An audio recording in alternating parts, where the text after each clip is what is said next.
Hello, hello, hello. Welcome back to Jen's Books. I hope you're doing well and keeping warm. I'm actually away from my little book nook today because it's snowing outside, and I decided I would much rather stay in the house where it's nice and warm and I can be cozy and talk to you about all the new exciting books that I've picked up this month. So, first of all, and the main reason I wanted to do this video really, Margaret Atwood's Old Babes in the Wood is Margaret Atwood's new short story collection. Being very, very excited about this. It's literally just arrived today in the post. And not only that, and I don't mean to brag, but it's signed. So very excited about that. So I'm looking forward to reading it. I don't know a huge amount about it. I did watch a video of her earlier being interviewed on an American Chats show, and she's just so funny and so dry. She's just fabulous. I can't wait to read this. So it says, these stories explore the full warp and weft of experience from two best friends disagreeing about their shared past, to the right way to stop someone from choking, from a daughter determining if her mother really is a witch, to what to do with the inherited relics such as Second World War parade saws. They feature beloved cats, a confused snail, Martha Gellhorn, George Orwell, philosopher, astronomer, mathematician Hypatia of Alexandria, a cabal of elderly female academics, and an alien tasked with retelling human fairy tales. At the heart of the collection is a stunning sequence that follows a married couple as they travel the road together, the moments big and small that make up a long life of love and what comes after. So incredibly wide ranging. I know in the interview I saw she talked about how she was influenced by her relationship with her deceased husband. They were together over 50 years, and the closest that they had, and also some of the characters that appear in the book are actually from previous collections. So I'm really interested to see what she does with those, and generally just can't wait to read this collection. So exciting. But even more exciting, it's not the only book I picked up this month. Of course it isn't. Of course it isn't. First of all, I've got another one that I've been really looking forward to, and don't like to brag, but also signed by the author. I mentioned in one of my previous videos Mexican Gothic, and this is by the same writer, Silvia Moreno Garcia, and it's called Untamed Shores. So I was really excited when I saw that this was coming out, and it was definitely one that I wanted to pick up, and I'd saved enough stamps on my Waterstones card that I could actually go and get this for a bargain. It says, she's always been afraid, so afraid that the land would eat her, but it was obvious now that the answer was you had to eat it. Baja, California, 1979. Verandia spends her days under the harsh sun watching the fishermen putting in their nets and the dead sharks piled beneath the seashore. Her head is filled with dreams of romance, travel, and of a future beyond the drab town where her only option is marriage and motherhood. When a wealthy American writer arrives with his wife and brother-in-law, she jumps at the job of his assistant. The glamorous foreigners offer her excitement and escape from a humdrum life. When one of them dies in a seeming accident, she lies, eager to protect her new friends, but it's not long before she finds herself asking her own questions. Sharks may be dangerous, but as Verindiana, we'll soon discover there are worse predators nearby. So sounds really intriguing and mysterious, and I'm looking forward to reading that. I just love her work and her short stories as well. So another one that I've been really looking forward to. The next one is one that I brought solely because of the cover. How can you read it? It's got an octopus on it and it's pink. It's amazing. So this is The Mountain in the Sea by Ray Naylor. And it's one that I didn't really know much about. I had seen it about, but hadn't really sort of looked into it too much. But it's pink with an octopus on it.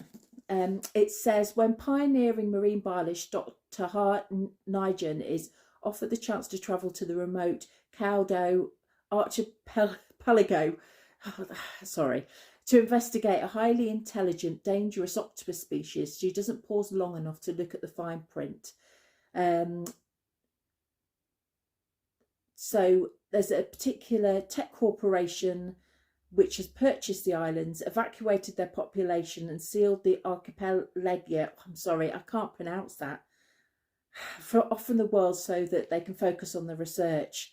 And as they struggle to communicate with the newly discovered species, forces larger than this corporation close in to seize the octopuses for themselves.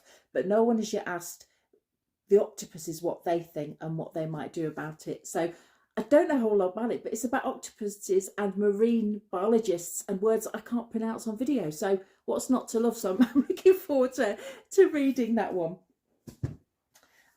Next is one that's a little bit of a cheat. Actually, I picked this up last year, but I've not read it yet. So I haven't even cracked the seal.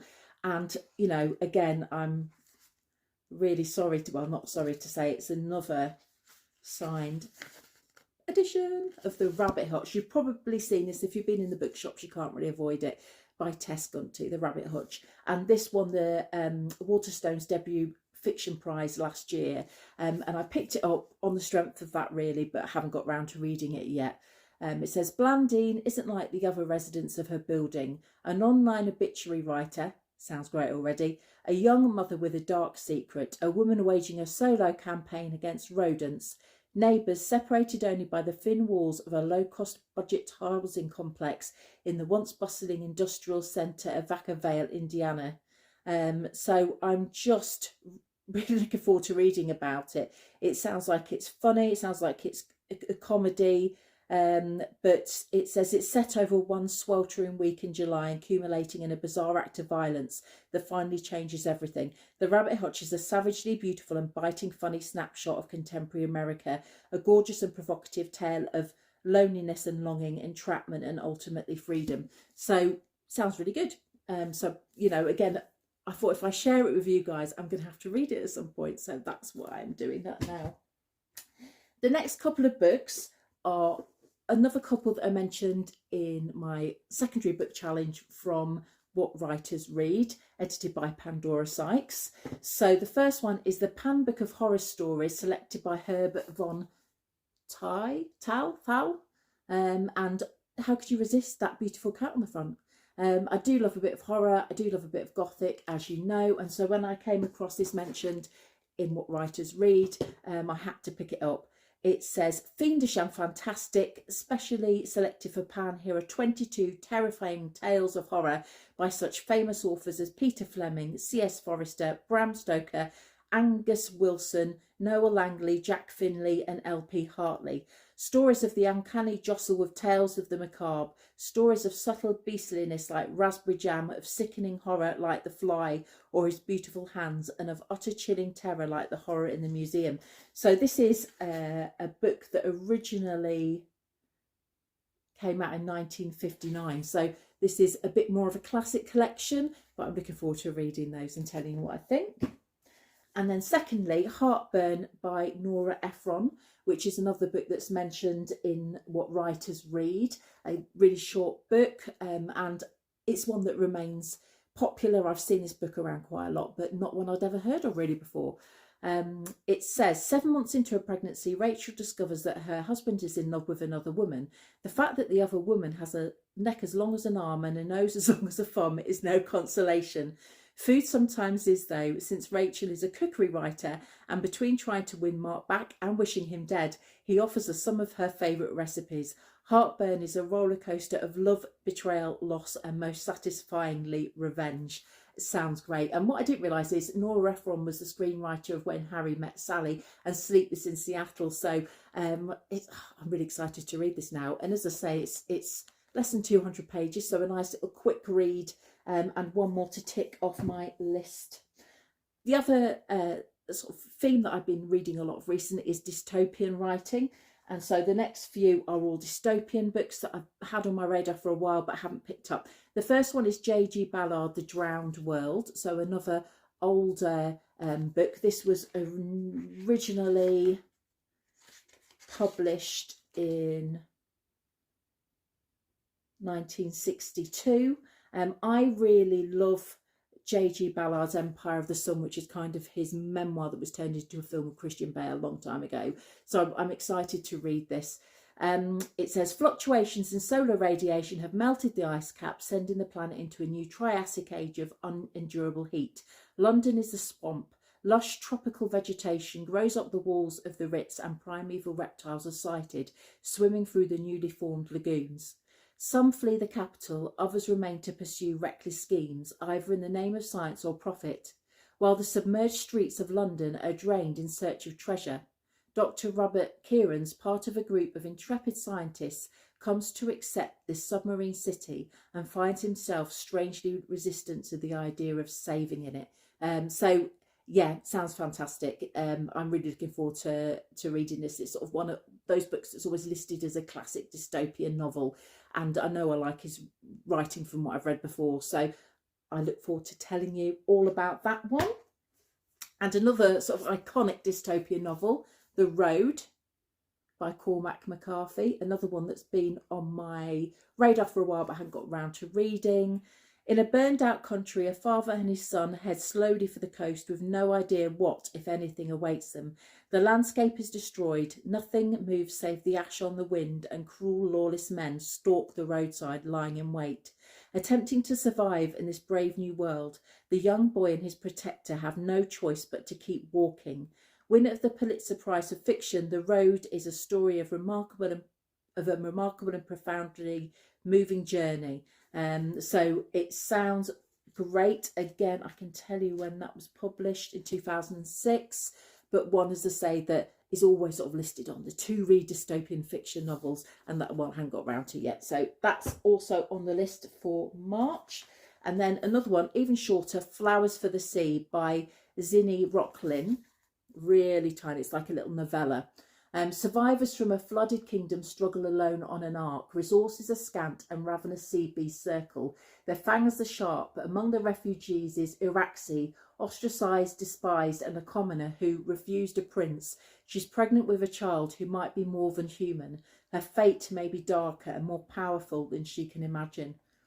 So that sounds interesting as well. And it's only 100 pages or so. So one that I should be able to get through this month, no excuses. Next, we've got a collection of short stories. Last month I read Penelope Lively, Moon Tiger, which I loved. I thought it was a fantastic novel and well worth all the hype it's had, since winning the Booker quite some time ago.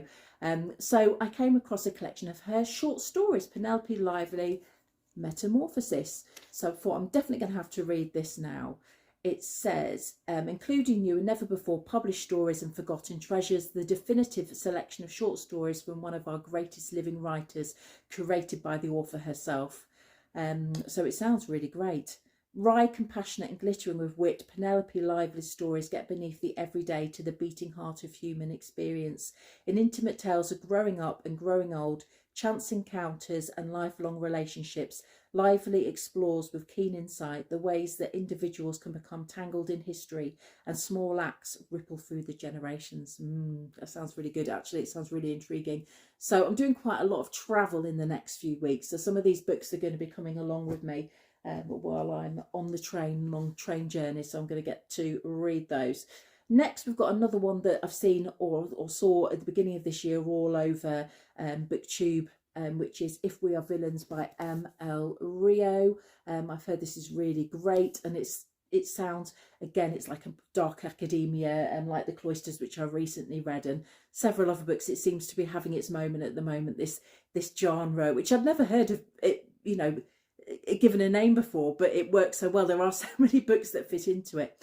So it says, Oliver Marks has just served 10 years for a murder he may or may not have committed. On the day of his release, he is greeted by the detective who put him in prison. Detective Colburn is retiring and he wants to know what really happened a decade before. As a young actor at an elite conservatory, Oliver noticed that his talented classmates seemed to play the same characters on stage and off stage. Hero, villain, temptress, though he was always a supporting role. But when the teachers change the casting, a good-natured rivalry turns ugly and the plays spill dangerously over into real life. When tragedy strikes, one of the 7 friends is found dead. The rest face their greatest acting challenge yet, convincing the police and themselves that they are blameless. So that sounds like quite a good thrilling ride. I'm looking forward to reading that one. As I say, it's one that I've wanted for a while, so I got hold of it eventually. Next, a classic that's been on my to read list For an absolute age, again thinking about Gothic, you know how I love the Gothic, and it's Jane Austen, Northanger Abbey. And I've actually read quite a few Jane Austen books over the years, but this is one that I don't own and one that I haven't read. And it's touted as one of the great Gothic novels. As you can see, it's a second-hand copy. I try to get second-hand where I can. And this is one that I've been keeping an eye out for. It says, during an eventful season at Bath, young, naive Catherine Morland experiences fashionable society for the first time. She is delighted with her new acquaintances, flirtatious Isabella, who introduces Catherine to the joys of Gothic romances, and sophisticated Henry and Eleanor Tilney, who invite her to their father's house, Northanger Abbey. There, influenced by novels of horror and intrigue, Catherine comes to imagine terrible crimes committed by General Tilney, risking the loss of Henry's affection, and has to learn the difference between fiction and reality, false friends and true. So it's Jane Austen, tick tick, Gothic, tick tick. So I'm already thinking that I'm probably going to love this. So looking forward to finally reading it and telling you what I think. Another one that I've been meaning to read for ages. I bought it for a friend as a present, but never got it myself. So I got it secondhand. Shuggie Bain by Douglas Stewart. And so this was the 2020 Booker Prize winner. And I've heard that it's really sad. It's a sobbing book. So I think it's another reason why I've been putting it off. But it's supposed to be fantastic. Let me see what it says. Actually, it's very difficult to find any information about what the story is actually about. I know it's a coming of age novel of a young boy who's living with his mother. His mother's struggling. So I'm looking forward to reading that. I mean, if you're interested in books, you probably know quite a lot about it already. But it is strange that doesn't seem to be any actual information about what the plot is. How bizarre. And it's a first novel as well. Well, obviously, because there's, you know, I think there's other books that have been also had fantastic write-ups by the same writer, Douglas Stewart. But anyway, I'll tell you what it's about when I've read it, if you've not already read it. I mean, what I'd really love to know is if you've read this, what your thoughts are in the comments. If you've read any of these books already, and you think I should skip them or I should prioritise them, let me know, because I'd really like to know your thoughts. The next one is Blonde by Joyce Carol Oates. I was getting that the wrong way around. I mean, this is value for money. This was secondhand again, but look at that beast. Those of you who watched my did not finish video will know that long books often don't get prioritised on my bookshelf. But I've been really interested in reading this ever since the film came out. I haven't seen the film, but I've heard mixed things about the film. But I've heard good things about the book. So this is about the life of Marilyn Monroe. Blonde, Joyce Carol Oates' masterpiece, is a deeply moving exploration of the inner life of the woman who became Marilyn Monroe and a portrait of American culture hypnotised by its own myths. She's not somebody I know a huge amount about, apart from, you know, the obvious things, you know, her death and the film she was in, and that she was, you know, incredibly glamorous and thought was one of the most beautiful women of her age. So I'm interested in finding out more about her. And as I say, I've not watched the film because I've heard mixed things, but I have heard that this is worth reading. So I'm looking forward to getting stuck into that. Last of all, this seems to be a bit of a Marmite book from what I've seen in other videos. Lapvona by Ottessa Moshfegh, and I've also just got another one of her books on my Kindle. But I haven't read this. I don't know a huge amount about it, but I've heard it's quite disturbing. In the village of a medieval fiefdom buffeted by natural disasters, a motherless shepherd boy finds himself the unlikely pivot of a power struggle that puts all manner of faith to a savage test in a spellbinding novel that represents Ottessa Moshfegh's most exciting leap yet. Little Marek, the abused and disillusional son of the village shepherd, never knew his mother. His father told him she died in childbirth. One of life's new consolations for Marek is his enduring bond with the blind village midwife, Ina, who suckled him when he was a baby, as she did for many of the other village's children. Ina's gifts extend beyond childcare. She possesses a unique ability to communicate with the natural world. Her gift often brings her the transmission of sacred knowledge on levels far beyond those available to other villagers, however religious they might be. For some people, Ina's home in the woods outside the village is a place to fear and avoid, a godless place. So it sounds really interesting. I'm wondering whether there's going to be themes of witchcraft in that as well. But the picture on the front, I don't know, it just calls to me. Not sure why. But I had to get it because I want to know what the fuss is. I want to know whether it's one I'm going to love or one that I'm going to hate or one that I'm just going to find disgusting. But I think I'm probably going to like it, to be honest. So I will let you know once I've read it. And last of all, I've got a couple more books from the library to add to my list. One that I've wanted to read for ages, again, a classic, Howard's End. This has been on my to-buy list for ages and I just haven't got round to reading it. I saw it in the library and I was like, now's the time, now's the time. Only Connect is the idea at the heart of this book, a heartbreaking and provocative tale of three families at the beginning of the 20th century. The rich Wilcoxes, the gentle idealistic Schlegels, and the lower middle class Basts, as the Schlegel sisters try desperately to help the Basts and educate the close-minded Wilcoxes, the families are drawn together in love, lies and death.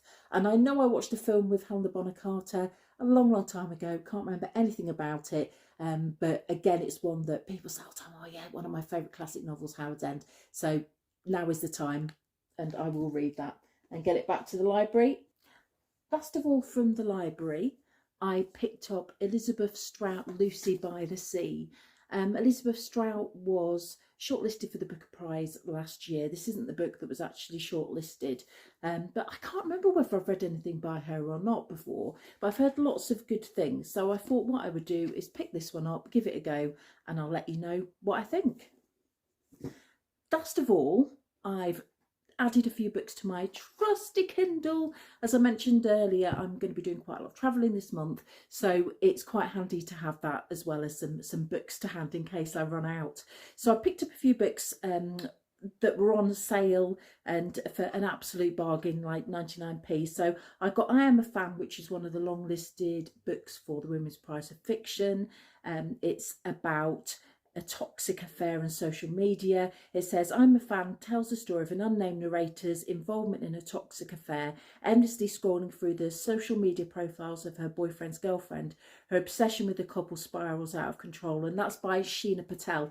That looks like quite a short book, lots of little vignettes in there, so I'm looking forward to reading that. It feels quite timely as well. Next, I picked up Trespass by Louise Kennedy, which is another book from the Women's Prize long list. It says, there is nothing special about the day Kushner meets Michael, a married man from Belfast, in the pub owned by a family. But here, love is never far from violence, and this encounter will change both of their lives forever.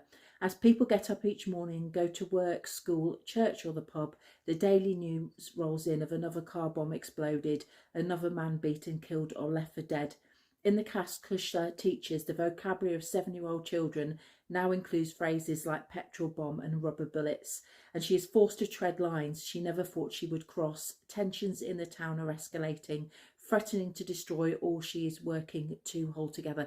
So that's a book that's based in Northern Ireland, you know, in the 70s. So it'd be quite interesting to see how the writer portrays that period in time. Also, for a bit of fun, I picked up Woman Eating by Claire Coda. I don't know if you've seen the book. It's the one on the front that has a nectarine with like blood vessels in it.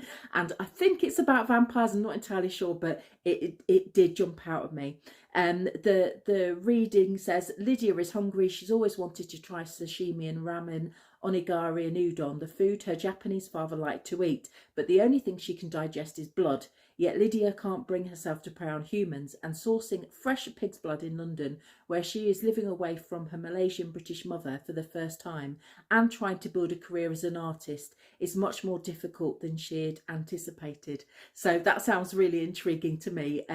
So I can't wait, and a bit dark and a bit gothic. So I'm all for that. Also, I mentioned before I bought Lapvona. I've also got My Year of Rest and Relaxation, which is also by Ottessa Moshfegh, and I'd heard loads of really good things about that last year but hadn't got round to reading it. It says, on the surface, our narrator has everything you could want in life. She's young, thin, pretty, a recent Columbia graduate, and lives in an apartment on the Upper East Side of Manhattan, paid for, like everything else, by her inheritance. But there is a vacuum in her life, and she's got the perfect solution. She's going to take a year under sedation to relax and hide away from the world. So that's as much as I know about it, but I've heard lots of really positive things, so I'm looking forward to reading that, particularly as I've got that Vona as well. And the last one I wanted to mention was another big hit from last year, Convenience Store Woman by Sayaka Murata. And this is a book with a little soy sauce plastic fish on the front of it, and I've seen it everywhere and I've heard good things about it, but don't know, again, a huge amount about it. It says she found sanctuary in a supermarket, now she's about to lose it. Keiko isn't normal. At school and university, people find it odd, and her family worries she will never fit in. To make them happy, Keiko takes a job at a newly opened convenience store where she finds peace and purpose in simple everyday tasks. But Keiko Circle, it won't just do for an unmarried woman to spend her time stacking shelves and ordering green tea. As the pressure to find a new job, or worse, a husband, increases, Keiko is forced to take desperate action. So I don't know much about it. I've also got another book as well by Sayaka Murata, which is called Earthlings. Again, I've not read that one yet. So yeah, too many books as usual. But by sharing them with you guys, I'm making myself accountable. I'm going to have to read some of these and share them with you and tell you what I think. But as usual, as I say, if you've read any of these books, do let me know. Let me know your thoughts. And like and subscribe, join me on the journey, and any recommendations you have as well. I'm always up for recommendations. I mean, in many ways, my husband would agree with me here. I've got enough books, but I'm always interested in hearing about other books that people have read that they've really enjoyed. So that's it. So that's my haul for March. I'll speak to you again soon with more recommendations and reads. But thanks a lot for coming along, and I'll speak to you again soon. Take care. Bye.